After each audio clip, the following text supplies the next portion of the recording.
រៀបសួរហើយក៏ដូចជាសួស្តីអ្នកទាំងអស់គ្នា welcome or welcome back អញ្ចឹងថ្ងៃនេះផងដែរពួកយើងនឹងធ្វើការបន្តទៅលើមេរៀនទី6 Adobe Illustrator នោះគឺ watch poster ហើយនេះគឺជា example ទៅនឹងអ្វីដែលយើងនឹងធ្វើការ design នៅថ្ងៃនេះអញ្ចឹងដើម្បីកុំឲ្យខាតពេលយូរពួកយើងក៏លេចទៅមើល size របស់យើងទាំងអស់គ្នាសម្រាប់ size របស់យើងវិញគឺ 582px គុណនឹង 870px ហើយចំពោះ source របស់យើងវិញគឺថាយើងមានរូបនៅនាឡិកា Premiere មួយអញ្ចឹងដើម្បីកុំឲ្យខាតពេលយូរពួកយើងចូលទៅដល់ Adobe Photoshop ដើម្បីធ្វើការដាក់នៅ shadow reflection ជាមុនសិន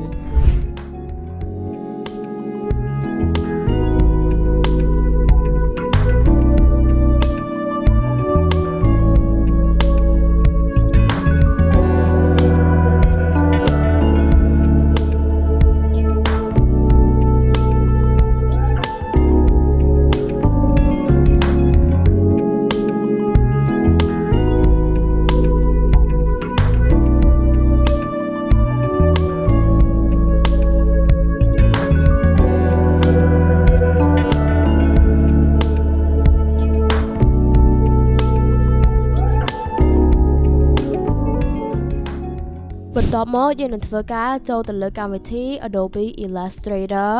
រួចហើយយើងធ្វើការចុចទៅលើ Create New បន្ទាប់មកយើងក៏ធ្វើការទាញចូលនៅ size របស់យើងគឺ 582px អូខេអញ្ចឹងនេះ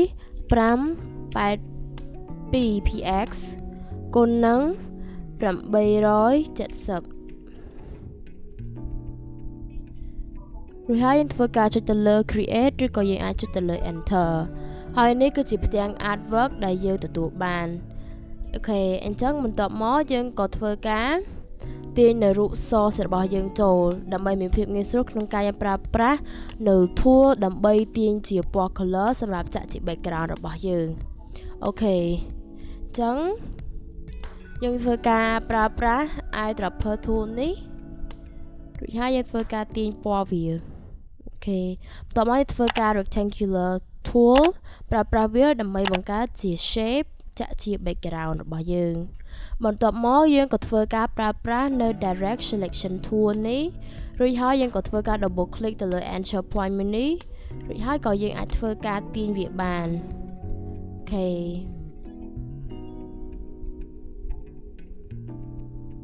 អញ្ចឹងបន្ទាប់មកទៀតយើងក៏ធ្វើការចាក់នៅ background ពណ៌មួយបែបទៀតអូខេអញ្ចឹងសម្រាប់ពណ៌មួយបែបទៀតយើងធ្វើការប្រើប្រាស់ eyedropper tool នៅពណ៌កន្លែងនេះអូខេយើងអាចប្រើវាកុំឲ្យវាខ្មៅដិតពេកអូខេតោះមកធ្វើការប្រើប្រាស់ rectangular tool ដដែលរួចហើយធ្វើការ right click ដើម្បីប្រើប្រាស់ arrange send to backអូខេអញ្ចឹងនេះពណ៌វារៀងខ្មៅពេកអញ្ចឹងយើងអាចធ្វើការបន្ធូរបន្ថយឬក៏សេរីវាតាមនឹងថែមទៀត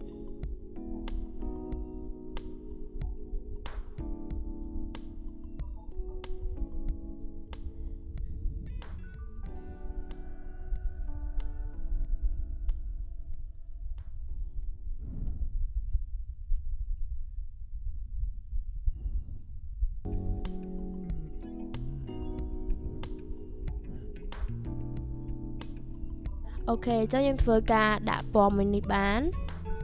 ឬក៏អ្នកទាំងអស់គ្នាចង់ឲ្យវារៀងកម្ដៅជាងនឹងតិចទៀតក៏បានដែរអូខេបន្ទាប់មកយើងក៏ធ្វើការចាក់នៅពណ៌ rectangular tool មួយទៀតដែលនេះយើងនឹងធ្វើការប្រើប្រាស់ពណ៌ខ្មៅ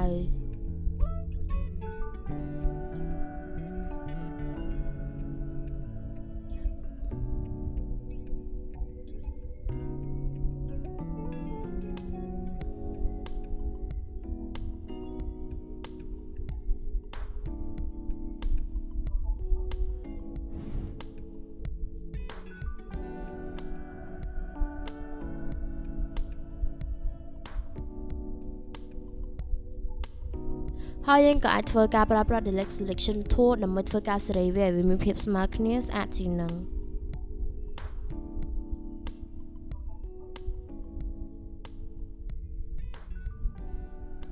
អូ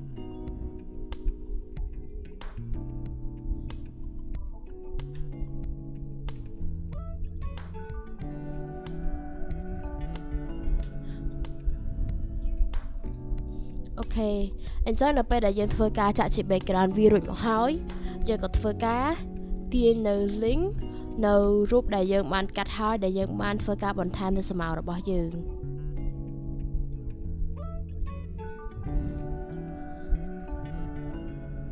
ដល់មកយើងធ្វើការប្រើប្រាស់វាដែលយើងអាចធ្វើការ transform វាប៉ុន្តែយើងធ្វើការចុចទៅលើ keyboard shift ដើម្បីកុំឲ្យវាមានភាពខូចទ្រង់ទ្រាយហើយក៏យើងអាចធ្វើការ align វាមកកណ្ដាលសិនក៏បានដែរអូខេ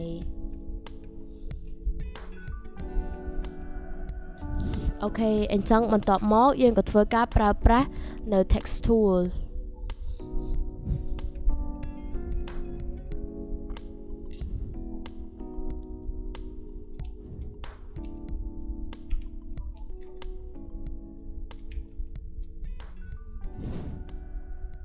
អូខេបន្ទាប់មកយើងក៏ធ្វើការជ្រើសរើសនៅ font ណាមួយដែលគាត់ថាវា premium ស៊ីទៅនឹង concept ដែលយើងធ្វើការប្រើប្រាស់និង edit ទៅលើថ្ងៃនេះផងដែរ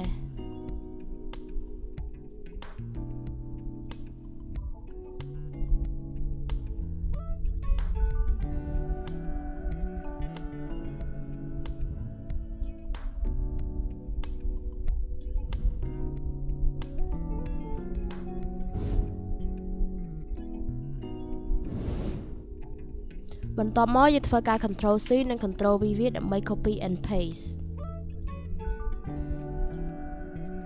យើងអាចធ្វើការ double click វាដើម្បីសេរី text របស់យើងឬក៏យើងបង្កើតជា text ថ្មីមួយទៀតអូខេបន្ទាប់មកយើងក៏ធ្វើការ select វាទាំងពីររួចហើយយើងអាចធ្វើការ Control គ្រប់វាដែលយើងអាចធ្វើការ Control box C ដើម្បីគ្រប់វាដល់ពេលដែលយើងបានវាបែបនេះរួចមកហើយអ្នកទាំងអស់គ្នាក៏អាចធ្វើការសេរីវាឲ្យវារៀងធំស្មើគ្នាបន្តិចក៏បានដែរកុំឲ្យវាមានភាពសភាពបែបនេះអូខេអញ្ចឹងដល់ពេលដែលវាធំស្មើគ្នារួចមកហើយអ្នកទាំងអស់គ្នាអាចធ្វើការ select វាទាំងពីរដើម្បីបដូរជាពណ៌ fill color មកជាពណ៌សវិញអញ្ចឹងនេះគឺជាពណ៌ fill color ប្រៀបធៀបទៅនឹង background របស់វាអញ្ចឹងមានភាព contrast ហើយឆ្លុះស្ដិតល្អអូខេអញ្ចឹងបន្ទាប់មកក៏យើងធ្វើការសេរីវាដោយយើងអាចធ្វើការប្រើប្រាស់នៅ line tool horizontal align center ដើម្បីដាក់វាមកកណ្ដាលសមអូខេអញ្ចឹងបន្ទាប់មកគឺយើងធ្វើការប្រើប្រាស់នៅ line segment tool បន្ទាប់មកយើងក៏ធ្វើការគូសជាបន្ទាត់មួយអូខេរួចហើយក៏យើងធ្វើការដាក់ fill color វាទៅជាពណ៌សហើយក៏យើងអាចបន្ថែម stroke វាតិចទៀតក៏បានដែររួចហើយក៏យើងអាចធ្វើការតម្លើងនៅ size stroke យើងអូខេបន្ទាប់មកអ្នកទាំងអស់គ្នាអាចធ្វើការ select ទៅលើ line នឹងរួចហើយយើងធ្វើការ select ទៅលើគ្រប់ text របស់យើងមួយនេះដើម្បីធ្វើការ align វាអូខេអញ្ចឹងបន្ទាប់មកទៀតអ្នកទាំងអស់គ្នាក៏ធ្វើការសរសេរជាអក្សរ text បញ្ចុះតម្លៃ 30% ចឹងធ្វើការបដូរ language របស់យើងពីខ្មែរពីអង់គ្លេសទៅជាភាសាខ្មែរវិញដែលយើងអាចធ្វើការប្រើប្រាស់ shortcut alt shift អូខេបន្ទាប់មកយើងក៏ធ្វើការសរសេរនៅ text របស់យើងទាំងអស់គ្នា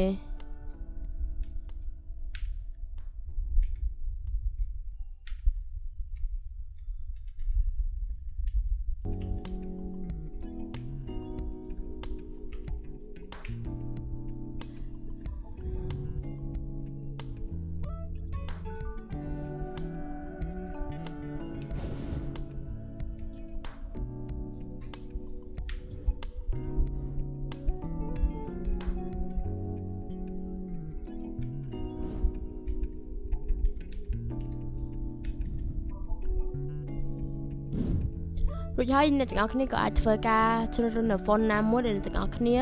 អាចប្រើប្រាស់សម្រាប់វាឲ្យមើលទៅគឺថា premium ស្អាតល្អ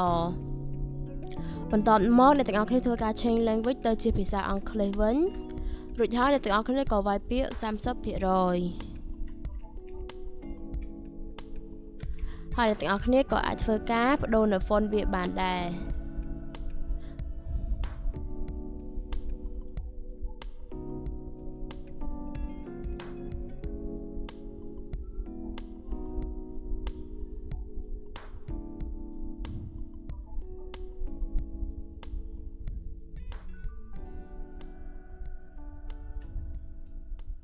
រួចហើយអ្នកទាំងអស់គ្នាអាចធ្វើការ select វាទាំងពីរដើម្បីធ្វើការ align វាជាមុនសិន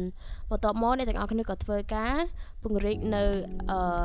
text អក្សរឬក៏លេខ 30% នេះព្រោះវាគឺជា most important part នៃ artwork មួយនេះឲ្យគេដឹងថានាឡិកាមួយហ្នឹងគឺមានការបញ្ចុះតម្លៃ promotion 30% ចឹងអ្នកទាំងអស់គ្នាអាចធ្វើការ align វាម្ដងទៀត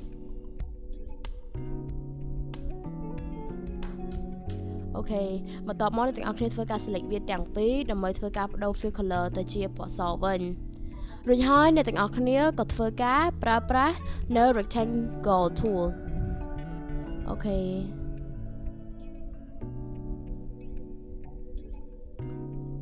អញ្ចឹងមកវាចេញជាបែបនេះអ្នកទាំងអស់គ្នាធ្វើការលុបបំបាត់នៅ fill color វាអ្នកទាំងអស់គ្នាអាចធ្វើការប្រើប្រាស់ non fill color រួចហើយអ្នកទាំងអស់គ្នាក៏ធ្វើការដាក់ stroke វិញអូខេរួចហើយអ្នកទាំងអស់គ្នាក៏អាចធ្វើការដំឡើង stroke វាបន្ទាប់មកអ្នកទាំងអស់គ្នាធ្វើការ double click ទៅលើ corner មួយនេះអូខេរួចហើយអ្នកទាំងអស់គ្នាក៏អាចទាញវាបានដែរ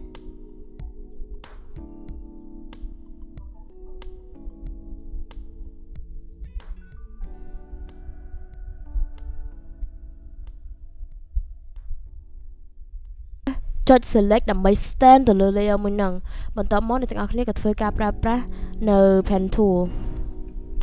អូខេបន្ទាប់មកអ្នកទាំងអស់គ្នាក៏អាចធ្វើការដៅ the same ទៅលើនេះខាងលើ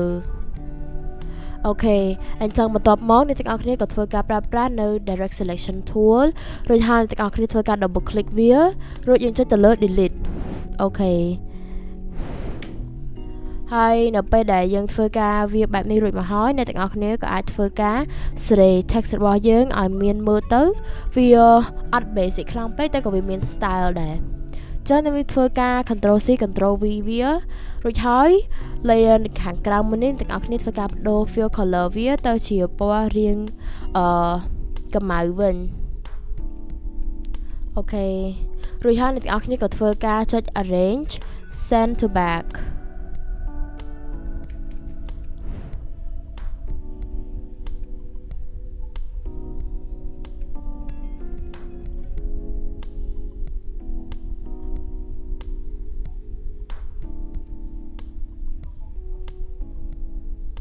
អូខេ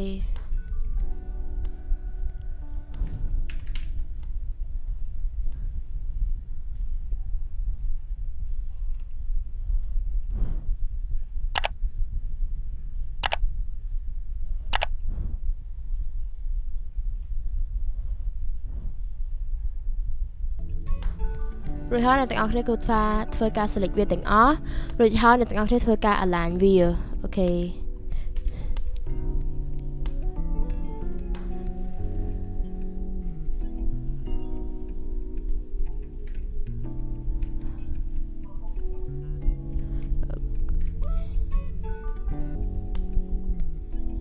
អូខេបន្ទាប់មកអ្នកទាំងអស់គ្នាក៏ធ្វើការសេរីវា transform វាឲ្យវារៀងទូចជាងមុនបន្តិចរួចហើយអ្នកទាំងអស់គ្នាធ្វើការ align វាមកកណ្ដាល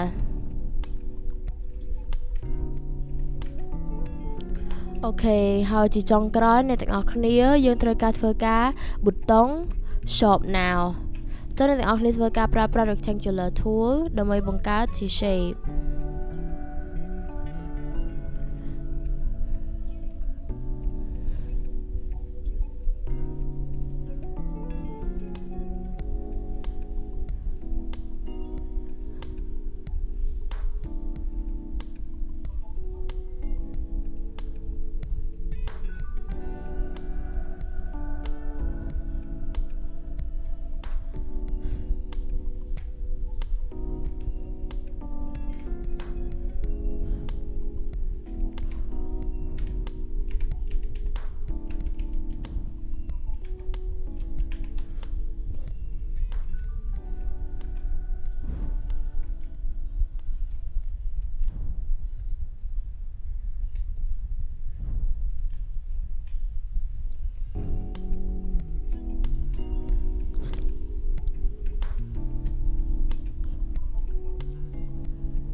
ខេ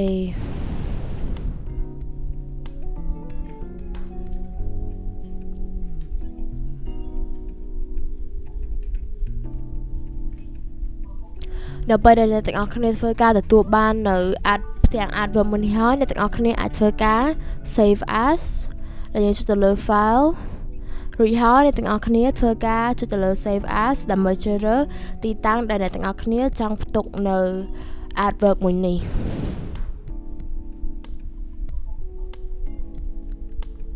បន្ទាប់មកអ្នកទាំងអស់គ្នាក៏ធ្វើការចុច file ម្ដងទៀតដើម្បីធ្វើការ export វាអញ្ចឹងអ្នកទាំងអស់គ្នាធ្វើការចុចទៅលើ export as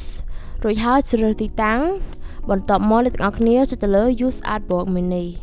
រួចហើយអ្នកទាំងអស់គ្នាចុចទៅលើ export អូខេអញ្ចឹងយើងធ្វើការចូលទៅមើល result របស់យើងទាំងអស់គ្នា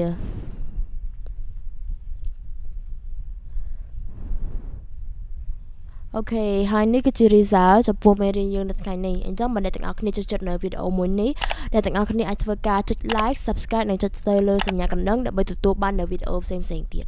បាយបាយ